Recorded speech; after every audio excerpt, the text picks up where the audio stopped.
Tai aš Saulė Kardokaitė, mokausi Vilniaus Ozo gimnazijoje ir šiandien pristatysiu temą skysčiai ir skysčių poreikis sporte. Tai skysčių balansas organizme fizinio krūvio metu. Moksliniais tyrimais nustatyta, kad treniruojantis ilgiau negu 45 arba 60 minučių rekomenduojama vartoti sportininkams skirtus gėrimus, kurių sudėtyje yra angliavandenių, kas reiškia rekomenduojama koncentracija 8 arba tarp 6 ir 8%. Nuo 18 iki 25 metų sportininkai dažniausiai treniruotę pradeda suvartoję rekomenduojamą kiekį vandens. Jaunųjų sportininkų tarp 15 ir 17 metų gėrimų vartojimas neatitinka rekomendacijų. Jie geria labai mažai skysčių treniruočių metu, o kiti jų visai atsisako. Toliau, kaip keičiasi vandens balansas fizinio krūvio metu. Dėl padidėjusių oksidacinių procesų organizme susidaro papildomas vandens kiekis. Dvigubai daugiau vandens išgarinama su iškvepiamu oru padidėjus kvėpavimo dažniui, kas siejama su treniruotėse atliekamais procesais ir užduotimis. Ilgo darbo metu intensyviai prakaituojant galima netekti nuo 3000 iki 6000 ml vandens ir taip žymiai viršyti jo gavimą. Todėl organizme atsiranda dehidratacijos poveikis. Skysčių vartojimo rekomendacijos bokso sporto šakoje. Tai sporto šaka, kurios treniruotės trunkmė yra nuo 60 iki 180 minučių.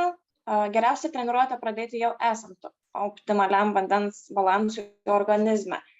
Patartina vartoti skysčius sudėtyje turinčius angliavandenių. Tai reikštų, angliavandenių kiekis turėtų būti tarp 6 ir 8% koncentracijos.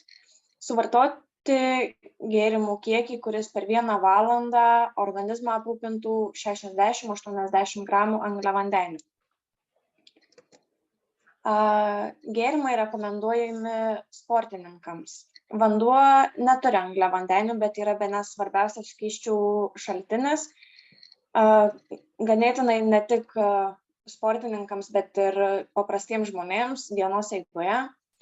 Elektrolitai arba gėrimai savo sudėtyje turintys angliavandenių, kurių koncentracija 5–8% plus elektrolitai. Bet yra išskiriami kiti skysčiai, kurie nėra labai geri sportininkams. Tai būtų gaivieji gėrimai, koncentracijoje turi 11% angliavandenių.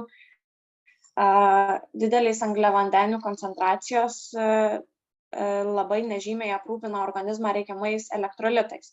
Taip pat yra nerekomenduojama vaisių sultys, kurios koncentracijoje taip pat turi tarp 8 ir 12%, tačiau gali dėl to sutrikti virškinimo veikla, jei vaisių sultyse yra daug fruktozės.